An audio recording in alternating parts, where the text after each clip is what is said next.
We were mated for 8 years. The Vampire King suddenly announced his wedding, but I wasn't the bride. The crystal chandelier cast prismatic shadows across the throne room as I stood frozen, my world shattering with each word that fell from Alaric's lips. "The wedding will take place on the winter solstice," he announced, his voice carrying the authority of centuries.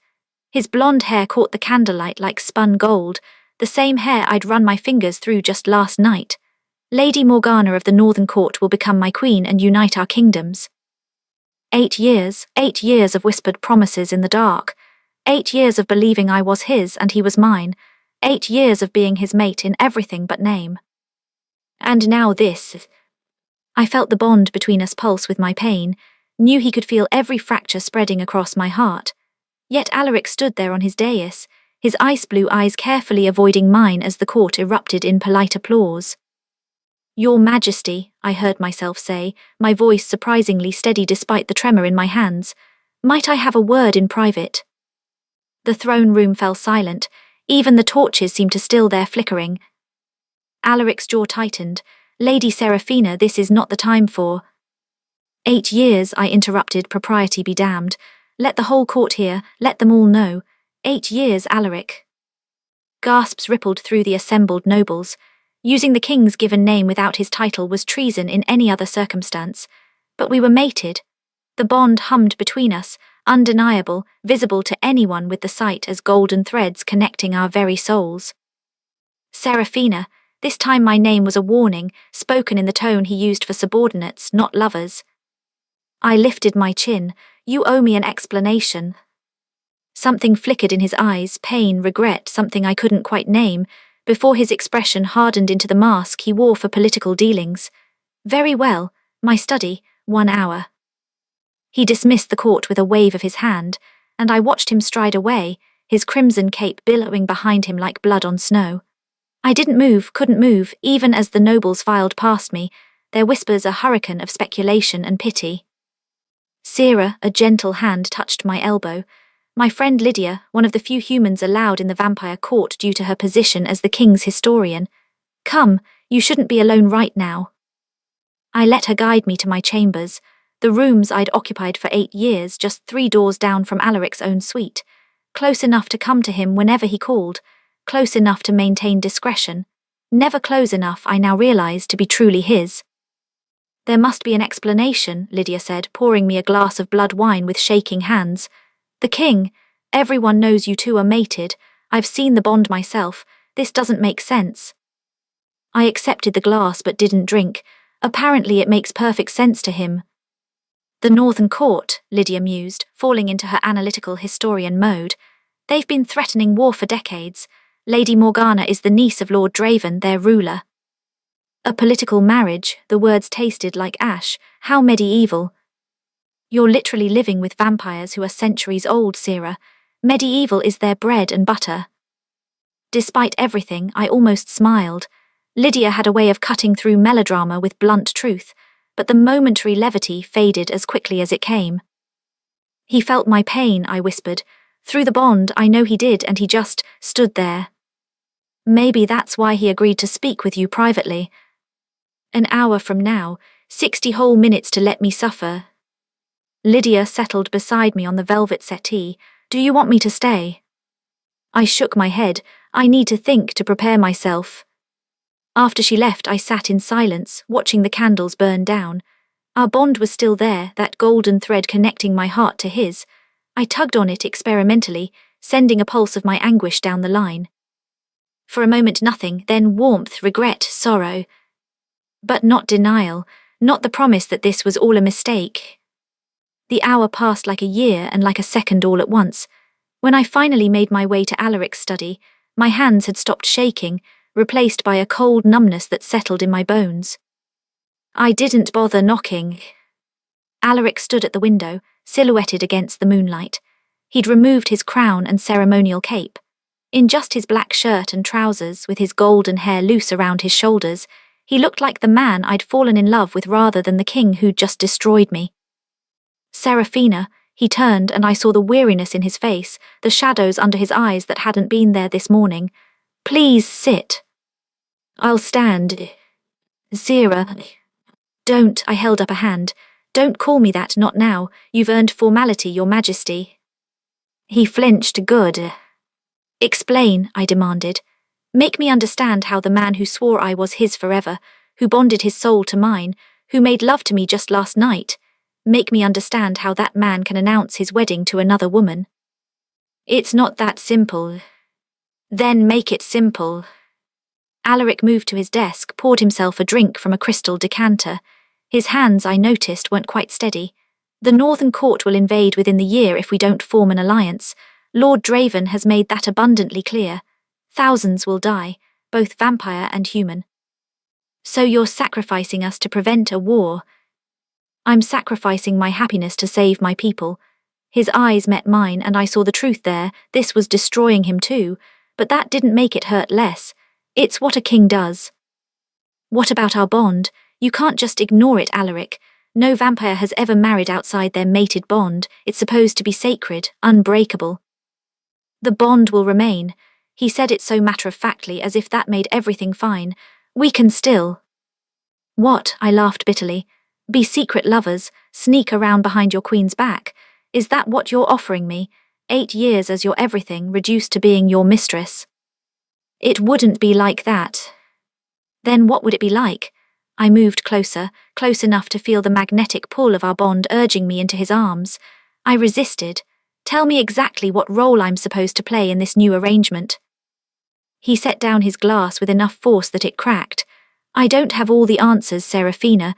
This isn't what I wanted. But it's what you chose. I chose my kingdom. Over me, the words hung between us, heavy and final. You chose your kingdom over me. The bond flared with his anguish. That's not fair.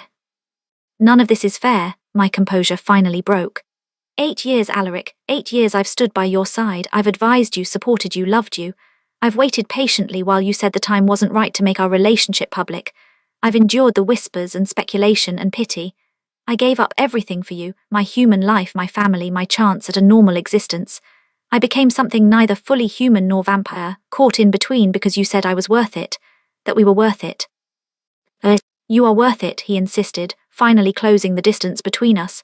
His hands cupped my face with devastating gentleness. Serafina, you are worth everything to me. This bond we share, it's the most real thing in my entire existence. Then why are you marrying her? Because if I don't, thousands will die. Can you ask me to have that on my conscience? Can you live with it on yours? I pulled away from his touch because I knew its power over me. There has to be another way. I've spent months looking for one. This is the only solution Lord Draven will accept. So I'm just supposed to accept this, watch you marry another woman, smile and bow and pretend my heart isn't breaking. I'm not asking you to stay. His voice dropped to barely a whisper. If you want to leave, I'll understand. I'll release you from the bond. You can't release me from the bond, I shouted. That's not how this works. We're connected, Alaric, forever. That was your promise. Our souls are literally intertwined. Even if I run to the other side of the world, I'll feel you with her. The thought made me physically ill. Alaric sank into his chair, as if his centuries-old strength had finally given out. I don't know what you want me to say. I want you to say you won't do this. I want you to fight for us. I am fighting for us. I'm fighting for a future where we can still exist together in some form, rather than one where my kingdom burns and everything we've built turns to ash.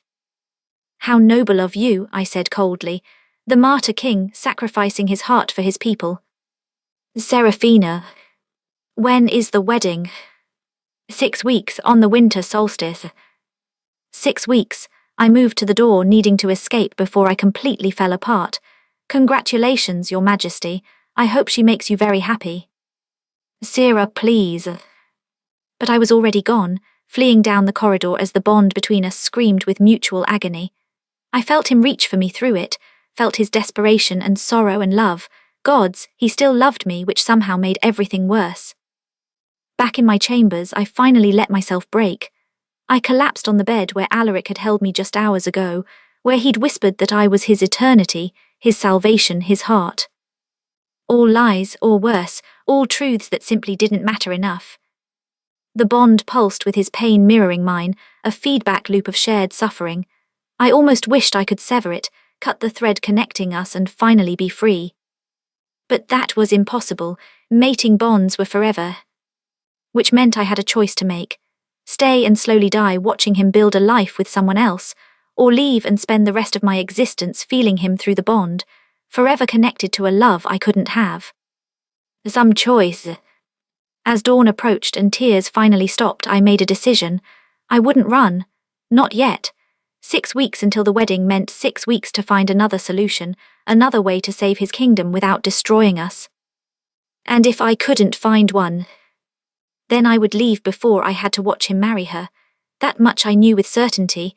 I would not stand in that throne room and witness the man I loved pledge himself to another. The bond thrummed with Alaric's awareness of my presence, even across the distance of the palace. He wasn't sleeping either. I could feel his wakefulness, his torment. Good, I thought viciously. Let him suffer as I'm suffering.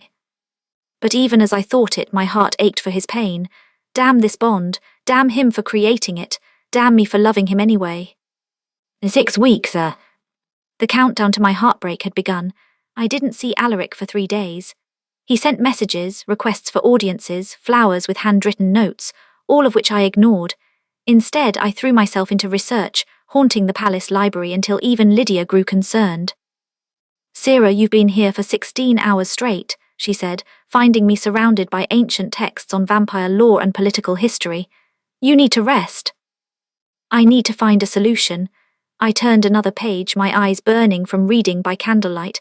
There has to be precedent for this, some other way to forge an alliance. Lydia gently closed the book I was reading. "And if there isn't, then I keep looking." "Or," she said carefully, "you accept that some things can't be changed and decide what you're going to do about it." I wanted to snap at her, but she was right. 3 days of research had yielded exactly nothing. Every vampire marriage in history had honored mating bonds above all else. The few exceptions had ended catastrophically, madness, death, or both. Which raised an interesting question. "Lydia," I said slowly, "what happens to a vampire who betrays their mating bond?" She paled. "Sarah, you're not thinking of—" "Not me, Alaric. What happens to him if he goes through with this wedding?" I don't know. It's never really been done, not successfully." "Then help me find out." We dove back into the texts with renewed purpose, but this time searching for something different. Not solutions, but consequences. What we found chilled my blood. "Listen to this," Lydia said, reading from a tome dated to the 14th century. "Lord Victor of the Eastern Reaches, having bonded to the maiden Elise, was compelled by duty to wed Lady Catherine for political alliance. Within 1 year, his mind began to fracture. Within 2, he could no longer distinguish reality from delusion. Within 3, he slaughtered his entire court in a fit of madness before taking his own life." I leaned over her shoulder, reading the archaic text myself. That's just one case. Maybe Victor was already unstable. "Here's another." She flipped through pages. "Queen Isidora mated to Captain Marcus of her guard, married King Stephen to unite 2 kingdoms. She lasted 5 years before the strain of maintaining 2 bonds, one of the soul, one of law, drove her to such despair that she walked into the sun. We found 7 more cases. None ended well." "He doesn't know," I whispered. "Alaric doesn't know what this will do to him." "Maybe he does, and he's willing to risk it." "Then he's a fool." I stood abruptly, the weight of this new knowledge settling on my shoulders. "I have to tell him." "Sarah, wait." But I was already moving, driven by an urgency I couldn't name. The bond led me to him like a compass pointing north, and I found him in the training yard, taking out his frustrations on a practice dummy with a very real sword. He sensed me before I spoke, turning with supernatural speed. His blonde hair was tied back, his shirt discarded, revealing the lean muscles of a warrior king. Despite everything, my body responded to the sight of him. "Serafina," he lowered his sword, hope flickering in his eyes. "You came. We need to talk privately." He led me to a small antechamber off the yard, closing the door behind us. The space felt too intimate, too close. I could smell him, sandalwood and night air, and something uniquely Alaric. "I've missed you," he said quietly, "these past 3 days." "Have you researched what happens to vampires who betray their mating bonds?" I cut him off. He blinked. What? Your marriage to Morgana. Have you looked into the consequences? Not political consequences, but what it will do to you. I know it won't be easy. Madness, Alaric, death, complete mental collapse. I pulled out the notes I'd made, thrust them at him. Every vampire in recorded history who tried to maintain a mated bond while married to someone else either went insane or killed themselves. Every single one. He scanned the pages, his expression unreadable. These are isolated cases from centuries ago. 9 cases across 4 centuries. That's not isolated, that's a pattern. Things were different then. Medical knowledge was limited. They might have had other conditions. Listen to yourself. I grabbed his arms, forcing him to look at me. You're rationalizing this because you've already made up your mind. But Alaric, this will destroy you. Maybe not immediately, but eventually. Is your kingdom better off with a mad king? For a moment, uncertainty crossed his face. Then his walls slammed back up. I appreciate your concern, but I've made my decision. Your decision is suicide. My decision is to save thousands of lives. By sacrificing your own, by sacrificing ours. I felt tears threatening but refused to let them fall. There has to be another way, a treaty, a trade agreement, something. I've explored every option. He moved to the window, putting distance between us. The bond stretched uncomfortably. Lord Draven wants this marriage or nothing, his niece as queen or war. Then let me talk to him, maybe I can. No, the word was absolute. I won't put you in his path. He's dangerous, Seraphina, ruthless. If he thought you were important to me, he'd use you as leverage. He's going to find out anyway. The bond can be hidden if we're careful. Morgana knows nothing about you. If we keep our distance publicly, maintain discretion, there's no reason for anyone in the Northern Court to suspect our connection. I stared at him in disbelief. You've really thought this through, haven't you? How to keep me a secret? How to keep you safe, he corrected. I don't want to be safe, I want to be yours, publicly, proudly, without shame or hiding. And I want a kingdom that's not at war. His composure cracked, revealing the anguish beneath. Don't you understand? I'm trying to save everyone, my people, your life, and yes, even what we have together, if there was any other way. What about asking me? The words came out softer than I intended. What about giving me a choice in how much I'm willing to sacrifice? You've made all these decisions alone, Alaric. You've decided what's best for everyone without consulting the one person whose life you're destroying. He stepped closer, his hand reaching for my face. I let him cup my cheek this time, let myself lean into his touch. If I asked you to choose between our love and thousands of innocent lives, what would you say? I closed my eyes. That's not fair. None of this is fair, but it's the reality we are facing. I found something else in my research, I said, opening my eyes to meet his gaze. A historical precedent from the 10th century, a proxy marriage. His brow furrowed. What kind of proxy? King Aldrich needed to ally with the southern territories, but he was already mated. So his brother stood in for the ceremonial wedding. The marriage was legal and binding for alliance purposes, but never consummated, never truly enacted. Aldrich's mate remained his queen in practice, while the political bride received her title and her kingdom received their alliance. I watched hope and doubt war across his features. Draven would never accept. You don't know that. If Morgana becomes queen in name, if the 2 courts are united through the marriage contract, isn't that enough? Does it matter who actually performs the ceremony? I don't have a brother. You have a cousin, Lord Matthias. Matthias is, he paused, actually considering it. He's been asking for more responsibility in court. So give it to him. A proxy marriage preserves the alliance while protecting our bond. For the first time in days, I saw genuine hope in Alaric's eyes. He pulled me close, pressing his forehead to mine. You brilliant, impossible woman. It might not work, I cautioned, even as I let myself sink into his embrace. But it's worth trying. I'll send a proposal to Draven today. He kissed me softly, and the bond sang with relief and love and possibility. How did I get so lucky to have you? 8 years of questionable judgment on my part, I murmured against his lips. He smiled, really smiled, for the first time since this nightmare began. Give me a few more days to work through the diplomatic channels.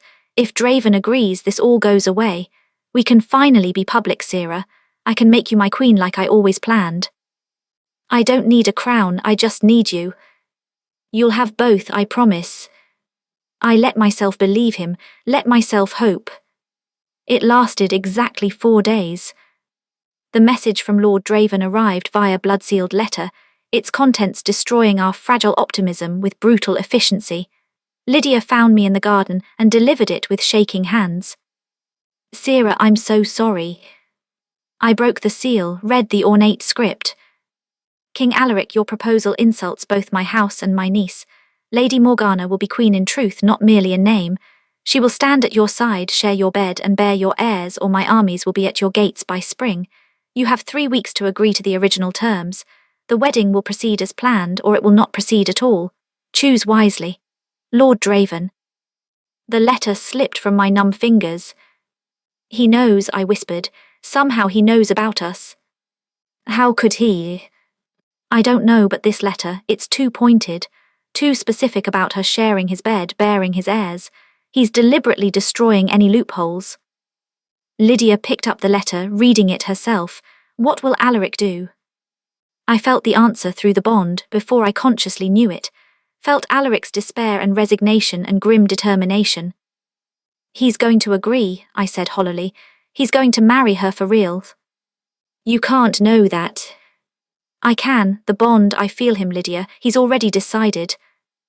As if summoned by my words, a page appeared at the garden entrance. Lady Seraphina, the king requests your presence in his study. I almost refused, almost ran instead, fled the palace and never looked back. But I owed us both more than that. Alaric was standing when I entered, Draven's letter on his desk. He looked like he'd aged a century overnight. I'm sorry, he said before I could speak. I'm so sorry, Sira. Don't, I held up a hand, fighting to keep my voice steady. Just tell me what you're going to do. I have to agree to his terms, all of them. Even sharing her bed, giving her heirs. He flinched. It's what's expected in a royal marriage. If I refuse, he'll know something is wrong. The alliance will fail. So you'll sleep with her, I said it flatly, needing to hear him admit it. It will be duty, nothing more. My heart. Your heart doesn't matter, I shouted. Don't you understand? This isn't about love or feelings anymore, Alaric. You're going to marry her. You're going to touch her, kiss her, lie with her. You're going to create a life with her. And I'm supposed to what? Sit in my chambers and feel it all through our bond. Experience your intimacy with another woman through our soul connection. His face went white. Gods, I hadn't thought. Of course you hadn't. Tears finally spilled over. You've been so focused on the political aspects that you forgot what a mating bond actually means. I won't just know you're with her, Alaric. I'll feel it. Every touch, every kiss, every night you spend in her bed instead of mine. It will be like experiencing my own betrayal over and over again. I'll shield the bond. You can't shield it completely. No one can. I wiped angrily at my tears. This is torture, what you're asking. You might as well drive a stake through my heart. It would be kinder. Then leave, his voice broke. Please, Seraphina, if staying means that much suffering, then go. Far away where the bond won't reach as strongly. I'll give you anything, money, protection, a new identity. Just save yourself. And you, what happens to you when the bond drives you mad? I'll manage. History says otherwise. Then I'll be the exception. He moved toward me but stopped when I stepped back. Please don't make this harder than it already is. Harder for who? You're getting your alliance, your kingdom saved. I'm the one losing everything. I'm losing you too. No, you're choosing to let me go. That's different. The silence stretched between us, filled with 8 years of memories and a future that would never exist. Finally I spoke. I need time to think, to decide if I'm staying or going. Take all the time you need. I don't have all the time, Alaric. I have 3 weeks until you marry her. He nodded, looking defeated. I understand. I turned to leave, then paused at the door. Did you ever really plan to make me your queen? Or was I always just temporary until something more politically advantageous came along? Don't, his voice was raw. Don't rewrite our history because the present is unbearable. You know how much I love you, you feel it. I did feel it constantly through the damned bond that connected us, but love, I was learning, wasn't always enough. Goodbye, Alaric. Not goodbye, never goodbye. But we both knew better. I spent the next week in a fog, barely eating, barely sleeping. The bond pulled constantly at my consciousness, Alaric's misery mixing with my own in a toxic cocktail of shared suffering. Lydia finally staged an intervention, arriving at my chambers with a bottle of human wine and determination in her eyes. Enough, she declared. You need to make a decision, Sarah. Stay or go, but stop this half-existence. I don't know what to do. Then let's examine the options logically. She poured us both generous glasses. Option 1, you stay. You watch him marry Morgana, likely remain in the palace in some capacity. Maybe you continue a secret relationship, maybe you don't. Either way, you're tied to him through the bond while he builds a public life with someone else. That's the nightmare scenario. Option 2, you leave, go far away, start a new life. The bond will still exist, but distance might dull it somewhat. You'll always feel him, but maybe not as intensely. I'd still know when he's with her. Probably, Lydia admitted, but at least you wouldn't have to see it. You could try to build something new, find some happiness. There's no happiness without him. The bond isn't the same as a choice, Sarah. Yes, you're connected to him. Yes, you love him. But you can still choose to save yourself. You can still choose a life that doesn't revolve around waiting for scraps of his attention between his duties to another woman. I drained my glass. When did you get so wise? Someone has to be logical since you're both drowning in dramatics. She softened her tone. I know this is impossibly hard, but you're stronger than you think. Whatever you decide, you'll survive this. Will I? I stared at the golden thread of the bond, visible to my inner sight. Sometimes I think severing the bond would be easier, just cutting it and being done. You'd both die, you know that. Maybe that would be better than this slow torture. Serafina, Lydia grabbed my hands. Listen to me. You are not going to die for a man, even one you love, even one you're bonded to. Do you understand? You're going to live. You're going to choose life, whatever form that takes. Her fierce certainty cut through my despair. You're right, I know you're right. So what are you going to do? Before I could answer, a commotion erupted in the hallway, shouts, running footsteps, the clash of steel. Lydia and I exchanged alarmed glances before rushing to the door. The corridor was chaos, guards running toward the throne room, courtiers fleeing in the opposite direction. I grabbed a passing servant. What's happening? The Northern Court, my lady. They've arrived early, and they're demanding an audience with the king. My blood ran cold. Lord Draven is here. Yes, my lady, and he's brought Lady Morgana. Through the bond, I felt Alaric's shock and rising anger. Without thinking, I ran toward the throne room, Lydia calling after me. I had to see her, had to see the woman who was taking my place. The throne room doors were open, and I slipped in among the gathering crowd of courtiers. On the dais, Alaric stood rigid in his formal regalia, crown gleaming in the candlelight. Before him stood a delegation from the Northern Court. Lord Draven was exactly as I'd imagined, tall, dark-haired, with cold eyes that missed nothing. He radiated danger and barely contained violence. But it was the woman beside him who captured my attention. Lady Morgana was beautiful in the way of ancient vampires, pale as moonlight, with raven-black hair and crimson lips. She wore a gown of deep purple silk and carried herself with regal confidence. She also looked absolutely miserable. You're early, Lord Draven, Alaric said, his voice carefully neutral. The wedding isn't for another 2 weeks. Change of plans, Draven replied with a smile that didn't reach his eyes. I thought it prudent to ensure my niece is properly installed in her new home, and to make certain there are no unexpected complications. His gaze swept the room, and I swore it lingered on me for a fraction too long. He did know, somehow he knew about us. There will be no complications, Alaric said firmly. I gave you my word. Words are cheap, King Alaric, I prefer assurances. Draven placed a possessive hand on Morgana's shoulder. She barely suppressed a flinch. The wedding will take place in 1 week, not 2. I'll be staying to oversee preparations personally. 1 week. Through the bond, I felt Alaric's dread mirroring my own. As you wish, he agreed, because what choice did he have? Excellent, now then, I believe introductions are in order. My dear niece should meet her new court. Draven's smile turned predatory. Starting with your most trusted advisors, perhaps, those closest to you. It was a test, a trap. If Alaric introduced me, Draven would know I was important to him. If he didn't, it would be a public rejection more painful than any that had come before. I felt Alaric's panic through the bond, his desperate search for a solution. And I realized in that moment what I had to do. Before Alaric could speak, I stepped forward from the crowd, sinking into a perfect curtsy. Lady Morgana, welcome to court. I am Seraphina, one of His Majesty's many courtiers. If there's anything you need to make your transition easier, please don't hesitate to ask. I kept my voice light, friendly, utterly unmemorable, just another face in the crowd. Morgana's eyes met mine and something flickered there, recognition, understanding, but she merely nodded politely.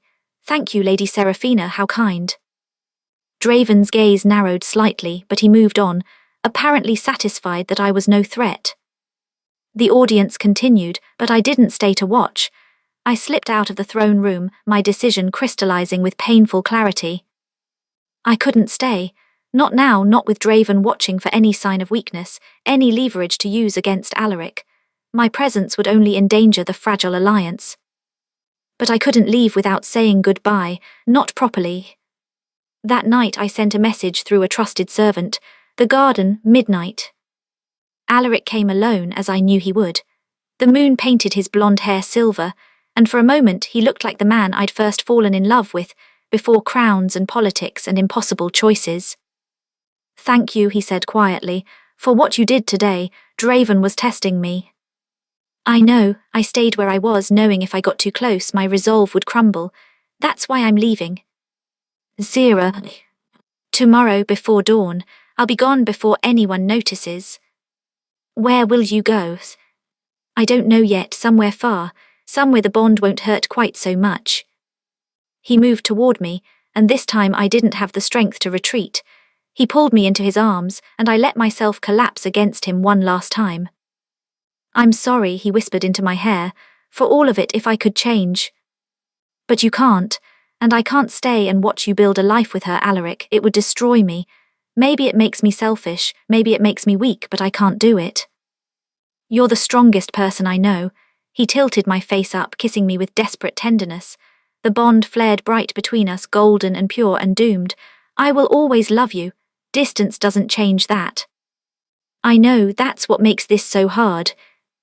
We stood there in the moonlight, holding each other as the hours slipped away, memorizing the feel of this moment because it would have to last us both a lifetime. When the sky began to lighten, I finally pulled away. Goodbye, Alaric. Not goodbye, he said, echoing his words from before. I'll find you again. Somehow, when this is over, when the alliance is secure and Draven has no more power over us, I'll find you, Sira, I swear it. I wanted to believe him, but we both knew some endings were final, no matter how much we wished otherwise. I walked away as the sun rose and didn't look back. 3 days after I'd left the palace, settled in a small cottage on the outskirts of the kingdom, the bond suddenly blazed with Alaric's shock and confusion. Something had happened. I tried to ignore it, focus on the new life I was attempting to build, but the bond wouldn't let me rest. His emotions were too strong, too chaotic. Finally, as evening fell, I felt him consciously reach for me through the connection. Not just passive emotion, but active communication. Sira, please, I need you. I'd never heard such desperation from him, not even during our worst moments. Against my better judgment, I reached back. What's wrong? It's Morgana, you need to come back, please. I can't, you know I can't. She asked for you specifically, by name. That made no sense. I'd barely spoken 2 words to the woman. Why? I don't know, but she's refusing to speak to anyone else about something she says is crucial to the alliance. Sira, Draven is watching my every move.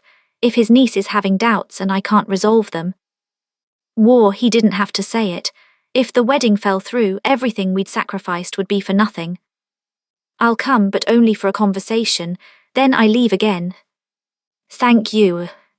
I arrived at the palace after dark, using the servants' entrance to avoid attention. Alaric met me personally, looking haggard. She's in the guest suite.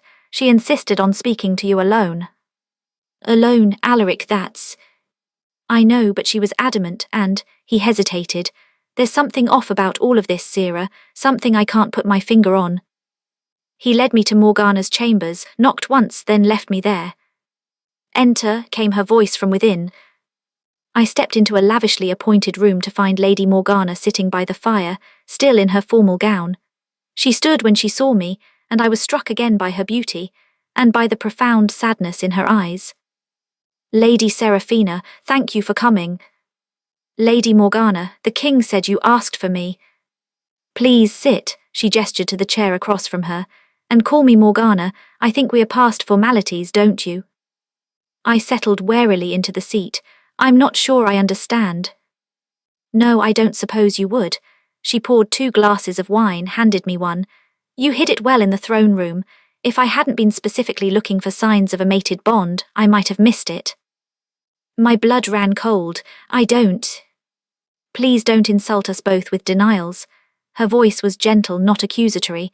I saw the bond, Seraphina, the golden thread connecting you to Alaric. It's beautiful, actually. Rare. I set down my glass with a shaking hand. Does Draven know? That's why I needed to speak with you, to understand the full situation before I decide what to do.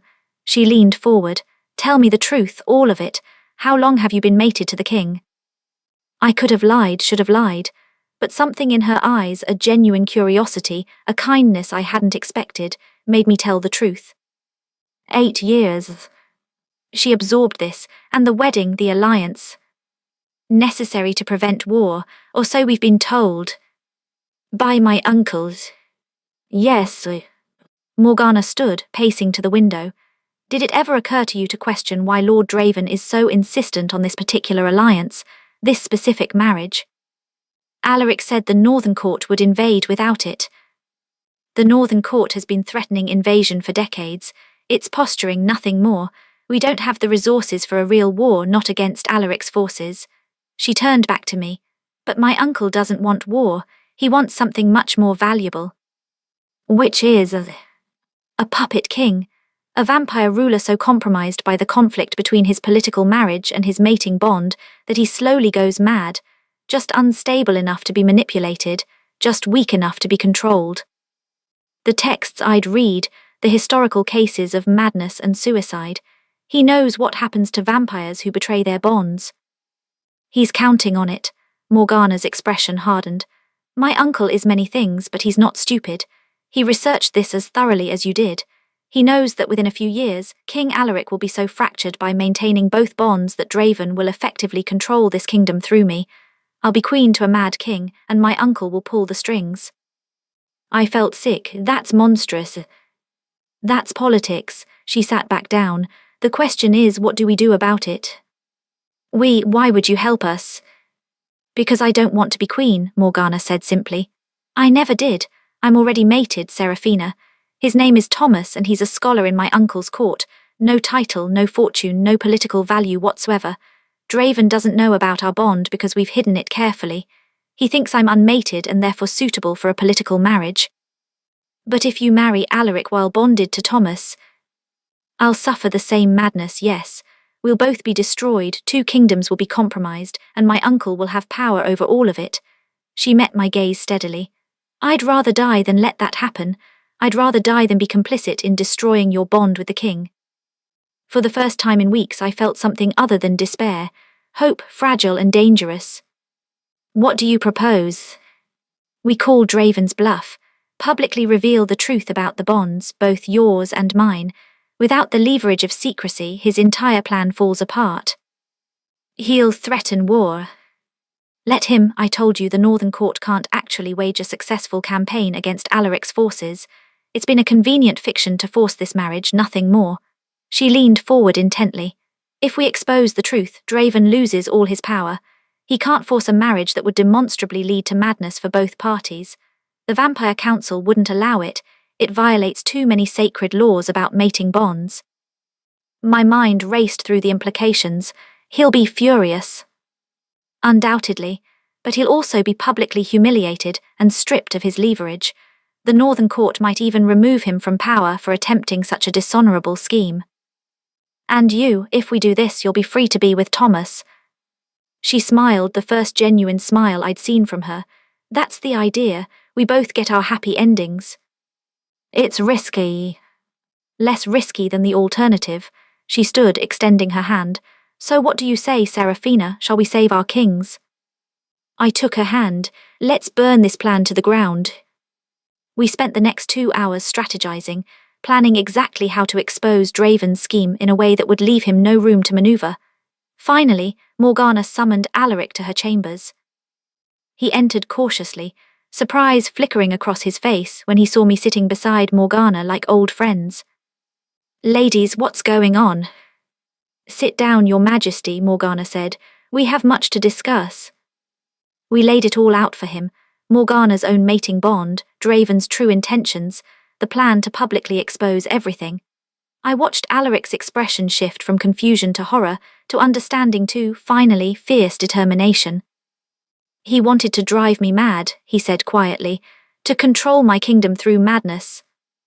Yes, Morgana confirmed, but only if we let him. When do we reveal the truth?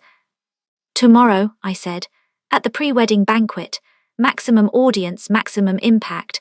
Draven won't be able to suppress the information or spin it if the entire court witnesses the revelation.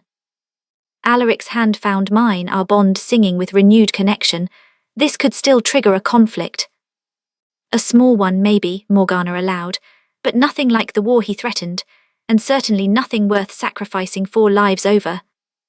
For it. You, Seraphina, me, and Thomas. That's how many people would have been destroyed by this marriage. 4 lives against a minor political skirmish. The choice seems clear. Alaric nodded slowly, then turned to me. You came back. Temporarily, to help Morgana, then I was going to leave again. And now, I felt the hope flowing through our bond, tentative but growing.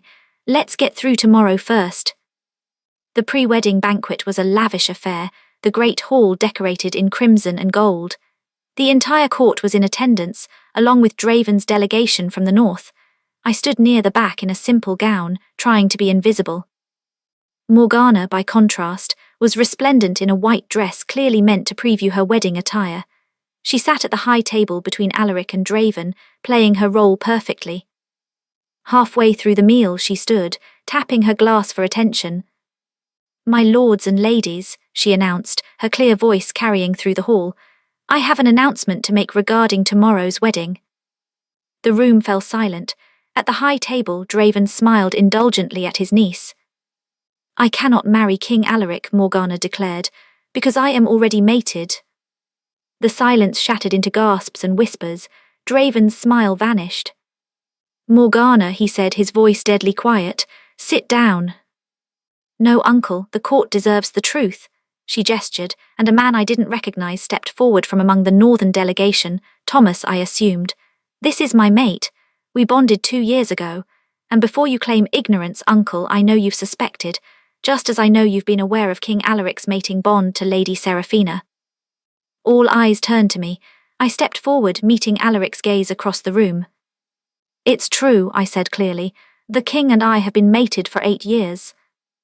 Draven shot to his feet. This is absurd, some ploy to avoid the alliance. Show them, Morgana said to me. I understood. Together, Morgana and I called upon our bonds, making them visible. Golden light blazed from my chest to Alaric's, while a silver thread connected Morgana to Thomas. The entire court could see the truth now, undeniable and radiant. You knew, Alaric said to Draven, his voice cold fury. You knew we were both mated, and you tried to force this marriage anyway. For the alliance. For power, Morgana interrupted. You planned for us both to go mad from the conflicting bonds, didn't you, uncle? Slowly fracture until you could control 2 kingdoms through 2 compromised rulers. The court erupted in shocked outrage. Even Draven's own delegation looked horrified.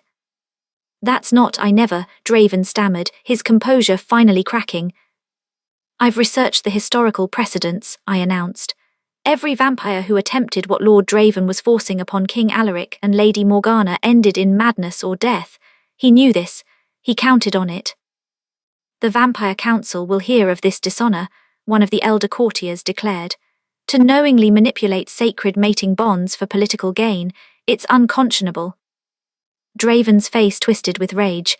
You think you're clever, all of you, You'll what? Alaric descended from the dais, and for the first time I saw him as others must, ancient, powerful, utterly commanding. Threaten war? We both know the Northern Court lacks the resources. Threaten my mate? I dare you to try. Or perhaps you'll simply admit defeat and leave my kingdom before I have you arrested for conspiracy and attempted manipulation of the crown. The two men faced off, the tension crackling through the hall. Finally Draven spat. This isn't over. Yes, Alaric said quietly, it is. Draven stormed from the hall, his delegation scrambling after him.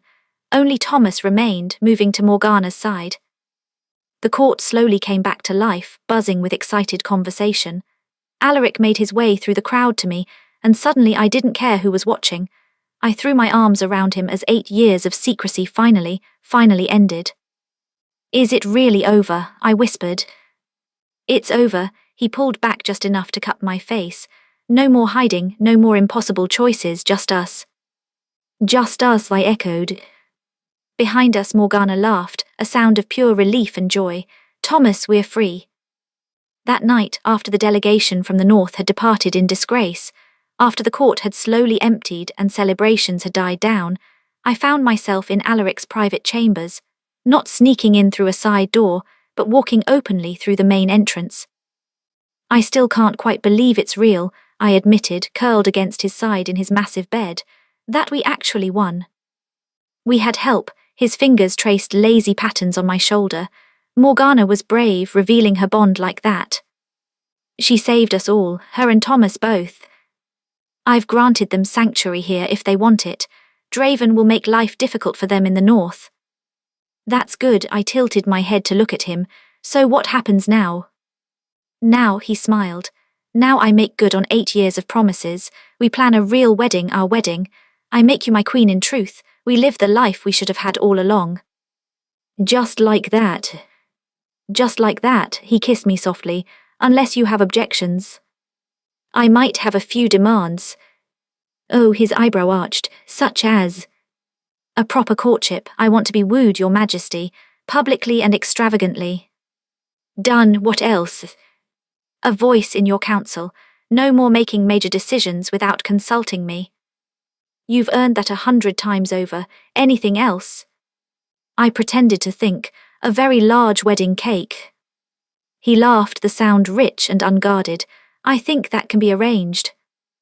We fell into comfortable silence, the bond between us finally at peace. 8 years of struggle, of secrecy, of impossible choices, all leading to this moment of simple, perfect happiness. Alaric, Mama, I love you. I love you too, Sarah, always have, always will. The bond hummed with the truth of it, golden and unbreakable. 3 months later, on the spring equinox, I married my vampire king, in a ceremony that the kingdom would talk about for centuries. Morgana and Thomas stood as our witnesses, having accepted Alaric's offer of sanctuary and positions in the court. As Alaric placed a crown on my head, not the full queen's crown, but a delicate circlet of gold and diamonds, I thought about how close we'd come to losing everything, how easy it would have been to give in to despair, to accept the fate others had tried to force upon us. But we'd fought, we'd held on, and in the end we'd won. Your Majesty, Alaric murmured as we danced at our wedding feast, you're crying. Happy tears, I assured him, just happy tears. He spun me across the floor, his blonde hair catching the candlelight, his ice-blue eyes full of love and promise and a future that was finally truly ours. 8 years we'd been mated, and now we had eternity. Ready to escape into more captivating stories? Join my Patreon. The link is in the description below. Exclusive and uncensored episodes are available only on Patreon. Check the link in the description.